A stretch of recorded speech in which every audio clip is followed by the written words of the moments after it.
ఏడుకొండల వెంకటరమణ గోవింద గోవింద. నేను గోవింద బాల గురుస్వామిని, జ్ఞాన గోపాల్, గోవింద బాల దీక్షాపీఠం, కర్మగఢ్, హైదరాబాద్ నుండి. ఈరోజు మనము ఒక అద్భుతమైన దాని గురించి చెప్పుకుందాం. అదే సౌందర్యలహరి. సౌందర్యలహరి అనే దాని గురించి చెప్పుకుందాం ఇవాళ. అది ఏంటి అసలు? జగద్గురు ఆదిశంకరాచార్యులు మనకిచ్చిన అద్భుతమైన వరం సౌందర్యలహరి. సంస్కృత సాహిత్య ప్రపంచంలో సౌందర్య లహరి ఒక కల్కిత రాయి. ఆదిశంకరాచార్యులు స్తుతించిన అపూర్వ స్తోత్రం సౌందర్యలహరి. త్రిపుర సుందరి అమ్మవారిని స్తుతించే స్తోత్రం కనుక ఇది సౌందర్యలహరిగా పిలుస్తుంది.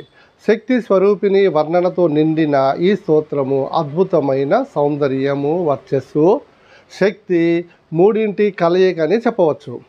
సౌందర్యలహరి అంటే సౌందర్యపు తరంగాలోని అర్థం. సౌందర్యము అంటే అందం, లహరి అంటే అలలు. ఇవి తలి లలిత జ్ఞానము. సౌందర్యహరిలోని ప్రతి పద్యము జ్ఞానాన్ని, బలాన్ని లేదా సాఫల్యాన్ని ఇస్తుంది. ఇది రెండు రకాలుగా విభజించవచ్చు. అందులో మొదటిది ఆనందలహరి. ఇందులో మొత్తం 41 శ్లోకాలు ఉంటాయి. ఇవి దేవత శక్తిని మనకి పరిచయం చేస్తుంటాయి. శివ అంటే మనలోని స్పృహ, శక్తి అంటే బలాన్ని, సామర్థ్యాన్ని మనకి వివరిస్తాయి. ఇక రెండో భాగం సౌందర్యలహరి. ఇందులో మొత్తం 59 శ్లోకాలు ఉంటాయి. శివ అంటే పురుషతత్వానికి ప్రతీకగా, శక్తి అంటే స్త్రీతత్వానికి ప్రతీక. శివశక్తి అనేది విడదీయరాని బంధంతో సమానమని మనకి సౌందర్యలహరి భాగం చెబుతుంది.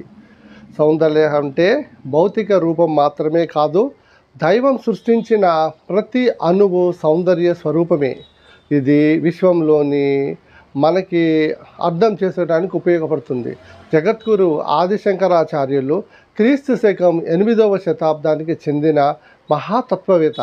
హైందవ మతాన్ని జాగృతిపరచడానికి అవతరించిన మహాపురుషుడు.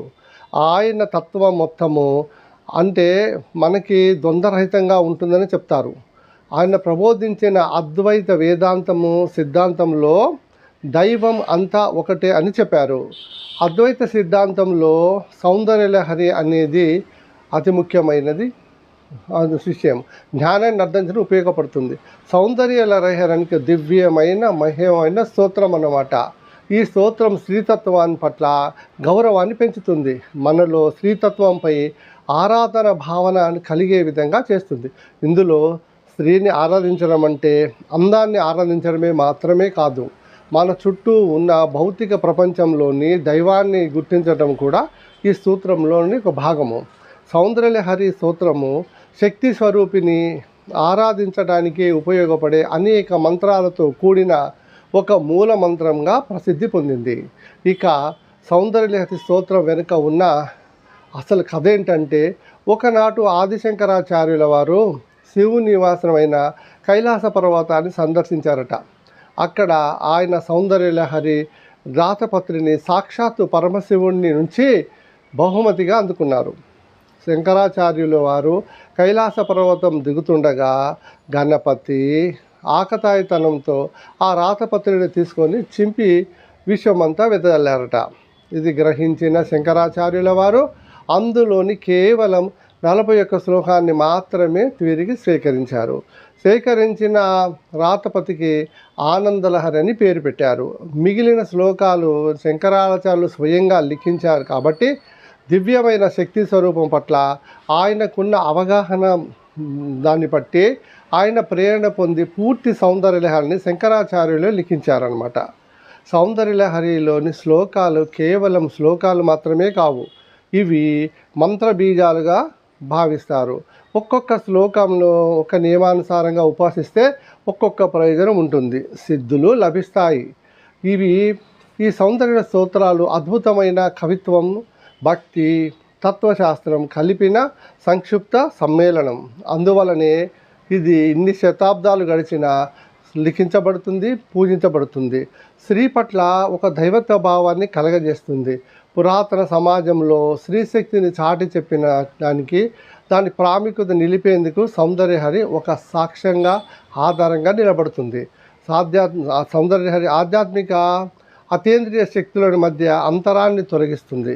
ఇది మనకు దైవం పట్ల ఉన్న ఆరాధన భావాన్ని పెంపొందించడంలో సహాయపడుతుంది. అలాగే శక్తి స్వరూపిణి గురించి పూర్తిగా తెలుసుకునేందుకు ఈ వర్ణన మనకి మార్గం చూపిస్తుంది.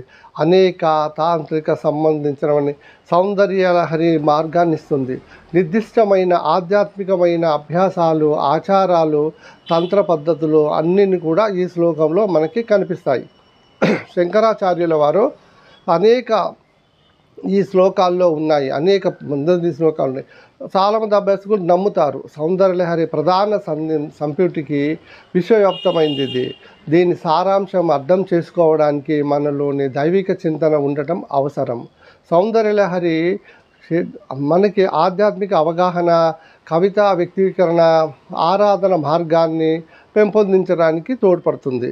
మన సనాతన ధర్మంలో వేల సంవత్సరాలుగా అనేక కళలు, నృత్యాలు, సౌందర్య లాంటి పురాతనమైన శ్లోకాల్లో మూలాలుగా నిలిచి ఉన్నాయి. అది భారతీయ శాస్త్ర కళారూపాలకు సౌందర్యలహరి వంటి స్తోత్రాలు మూలాధారాలు.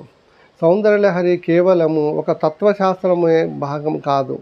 ఇది ఒక జీవిత దైవత్వం, అందానికి ప్రతిరూపము. సనాతన ధర్మం ప్రపంచానికి ఒక వరం లాంటిది. సనాతన ధర్మం యొక్క గొప్పతనాన్ని మనము దీన్ని ప్రచురించడానికి ఒక్కటి సరిపోదు. ఇలాంటి చాలామంది అసిద్ధులు, యోగులు, ఆదిశంకరాచార్య లాంటి యోగులు, తత్వవేత్తలందరూ కూడా మన సనాతన ధర్మాన్ని గురించి చెప్పడము, సనాతన ధర్మాన్ని గురించి ప్రబోధించడము. ఇప్పుడు మనం అవన్నీ కూడా తెలుసుకుంటేనే, ఇవన్నీ వింటూ ఉంటేనే మనము మన జీవన విధాన్ని మార్చుకోవడానికి, ఒక పద్ధతిని తీసుకొచ్చడానికి ఉపయోగపడతాయి. కాబట్టి ఋషులు, యోగులు, సిద్ధపురుషులు చెప్పిన దాన్ని మనం ఎప్పుడూ ఆచరిస్తూ ఉండాలి. దాన్ని వింటూ ఉంటే కొన్ని తత్వాలు మనకి బోధపడుతూ ఉంటాయి. వీటిని మనం తప్పకుండా తెలుసుకొని ఆచరించాలి. జై శ్రీమన్నారాయణ. జై కులాల వెంకటరమణ గోవింద గోవింద.